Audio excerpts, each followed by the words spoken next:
Hey everyone, and welcome back to Shall I See It? We're breaking down everything worth watching in June of 2025. So whether you're headed to the movie theater, scrolling endlessly through Netflix, or just looking for something new that's not a sequel or a reboot for once, I've got you covered. Hey everyone, it's Matt, and I am back now on Shall I See It? I've been a little occupied with my other YouTube channel, Shall I Stream It, where I talk about television streaming services, but I am very excited to get back in the ring with this channel as well and talk about all things entertainment. So if you want to keep up to date with the latest in movies and TV, make sure to hit that subscribe button. Also follow Shall I See It on Facebook and Twitter and here. So I'm going to divide this video into three parts. The first, I'm going to talk about the big premieres this month. The second, I'm going to talk about fresh finds, particularly those that are not reboots, remakes, or sequels. And in the final section, I'm going to go over my picks for my big picks of the month. So stay tuned for that. So let's kick it off here with the big premieres of June 2025. The first I've got here, we'll start out with the movies, both in theaters and on streaming. We've got Ballerina. This is coming out on June 6th in movie theaters. It's a spinoff from the John Wick franchise. It's got Ana de Armas in it as a ballerina assassin out for revenge.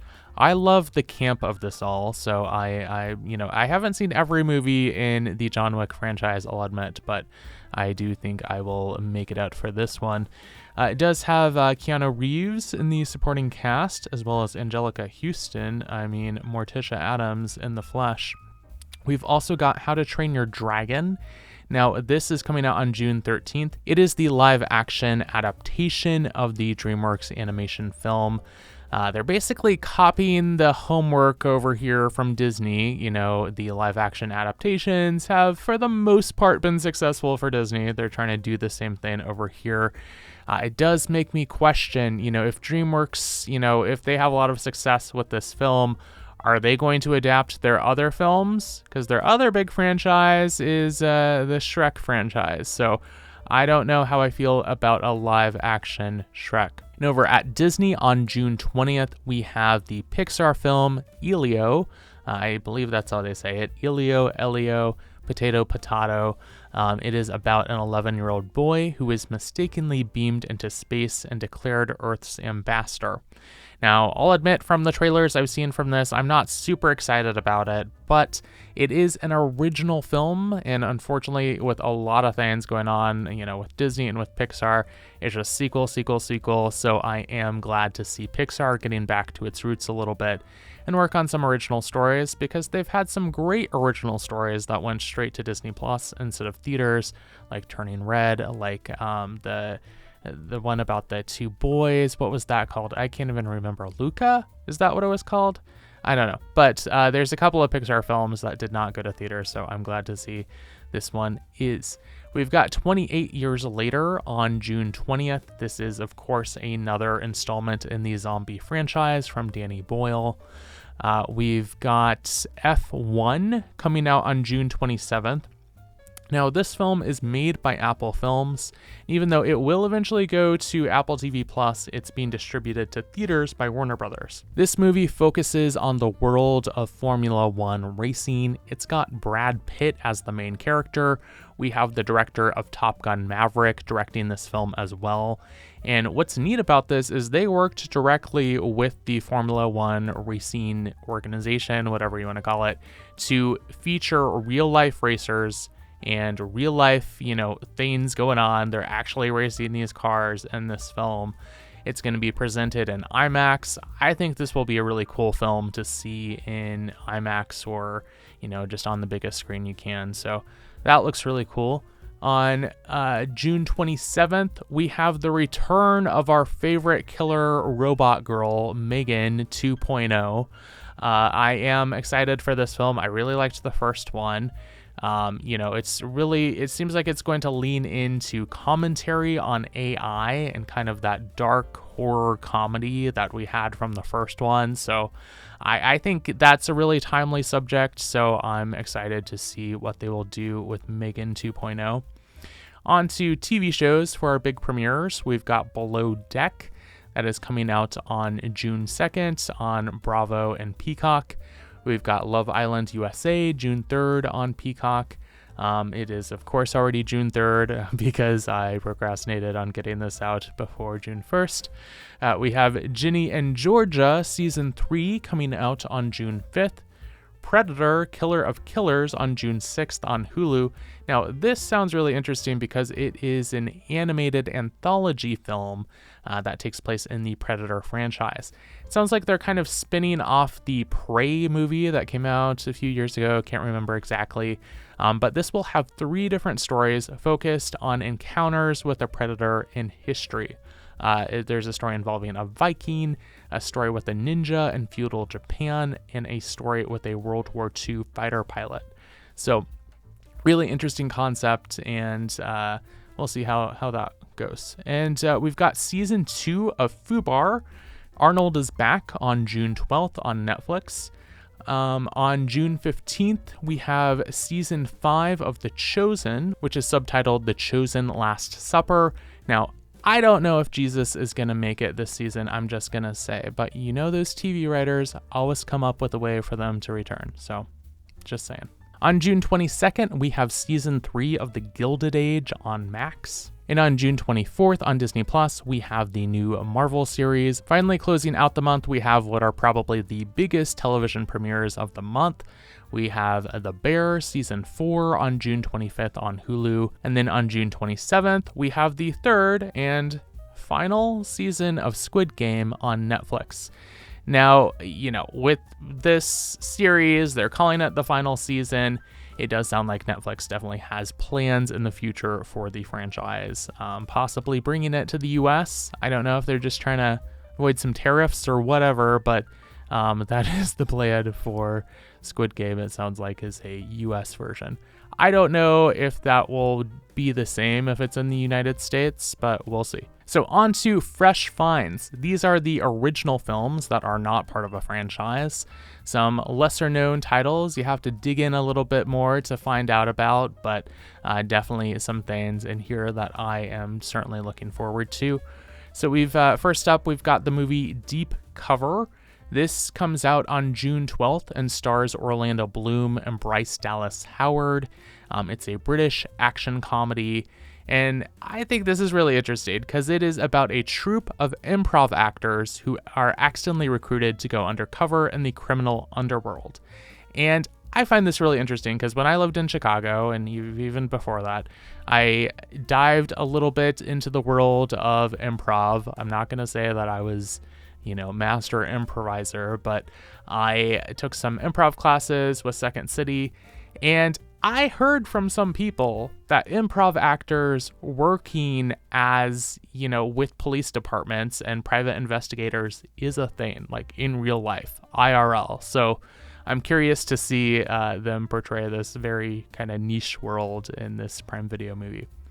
On June 13th in theaters, we have The Materialists. Now, this comes from Celine Song, who directed Past Lives. That film got a lot of awards and accolades and nominations. It stars Dakota Johnson, Chris Evans, and Pedro Pascal. So definitely all-star cast there. It's a stylish and emotionally grounded film about love, money, and modern dating in New York City. June 16th on Paramount Plus, we have Love Me. Now, it's a weird film. I'll just say that. I haven't seen it, but from everything I've heard about from people that have seen it, they've said this film is bizarre and it's polarizing, but it's one of those films where I feel like you still should probably watch it just for the experience because it's a conversation starter. So it stars Kristen Stewart and Steven Yeun, and it's a post-apocalyptic love story. But the characters that they play, so it's like humanity's been wiped out, and there's a weather buoy and a satellite who fall in love with each other, and they are the human personifications of the weather buoy and the satellite. So there you go. And I'm slightly out of order here, but on June 13th, we have the Apple TV Plus film Echo Valley, which stars Julianne Moore and Sydney Sweeney. It takes place on a farm where Julianne Moore's character is raising horses. Her daughter, played by Sydney Sweeney, shows up covered in blood, and things get dark. Now on to TV shows. We've already seen the premiere of the series Overcompensating on Prime Video. It stars Benito Skinner. It's a series about a closeted gay college student who is navigating their way through college life. On June 4th on Apple TV Plus, Owen Wilson stars in the series Stick. It is about a washed-up golfer mentoring a teen prodigy. It's heartfelt comedy drama. It is kind of giving me like Ted Lasso, but with golf. On June 18th, we've got the series We Were Liars on Prime Video. This is a mystery drama that is based on a best-selling novel. It's about a group of rich people on a private island where things get twisty and gritty, and it's kind of like Big Little Lies or a series like that. If there's one thing I don't trust, it's rich people on a private island. I'll say that. On June 18th on Apple TV Plus, we have the second season of The Buccaneers. This is a historical British comedy drama. And June 19th, we have the new series on Netflix, The Waterfront. Now, this is about a Southern family. I believe they are in North Carolina.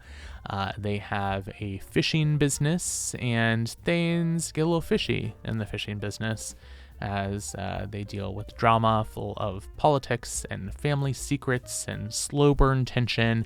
It's kind of giving like Ozark, but with fish. And finally, I will give my picks of the month. These are films and TV shows that I haven't necessarily seen yet, but I am intrigued by, and I think in particular might be something to check out. The first is The Life of Chuck. This comes out in theaters on June 13th, although I believe it opens in select cities before that. It is based on a short story by Stephen King, although it's not in the horror genre. This is a kind of life-affirming, uplifting film about a man's life that also has science fiction elements. Now, what I've heard from people is this is best if you know as little about it, going into it as possible. So I'll just tell you some of the stars. It's got Tom Hiddleston, it's got Mark Hamill, and it comes from Mike Flanagan, who directed a bunch of series like Midnight Mass on Netflix, as well as movies like Dr. Sleep. I watched the trailer for this, and it just looks like it's giving me the vibe of one of those great films from like Steven Spielberg in the 80s or 90s where it's an original story, it's emotionally charged, and it's just gonna like give you an experience in the theater. I'm looking forward to it. And next up is the film I Don't Understand You. This comes out on June 6th in movie theaters as well. It co-stars Andrew Rannells and Nick Kroll. And they play a gay couple who they're getting ready to adopt a child, and their surrogate mother is played by Amanda Seyfried. They go to Italy on vacation, and it looks like everything's going well for them. They're about to, have a kid, and they're going on vacation, and they're invited to a restaurant in this remote part of Italy that they're in. And when they go to this restaurant, things go awry and take some dark and also comedic turns. I've heard it's kind of funny, it's kind of demented, premiered at South by Southwest last year, and lots of people really liked it. So excited to see it finally get a theatrical release. And then last but not least is the Apple TV Plus series Smoke. This stars Taron Egerton, and it is based on the Firebug podcast. It follows two investigators tracking a serial arsonist across the Pacific Northwest. So this is kind of a slow burn, so to speak, thriller, kind of like Mindhunter, Mayor of Easttown. It really seems like, from what I've heard and from the trailer that I watched, this looks like a good one to check out. So that does it for this video. Which movies or TV shows are you looking forward to the most? Let me know in the comments.